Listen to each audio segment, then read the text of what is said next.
guys. Oh, beef with vegetable, broccoli, spinach and carrots. Nasaan ang spinach ko? Na-overcook na naman. Ayan. Hindi yan na-overcook kasi pag lagay ko, tinanggal ko agad, nakakulo, isang kulo.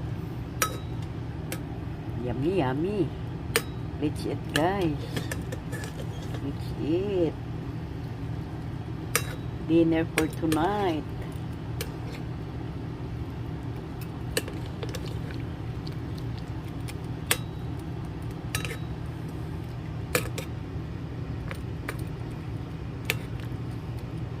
I forgot the onion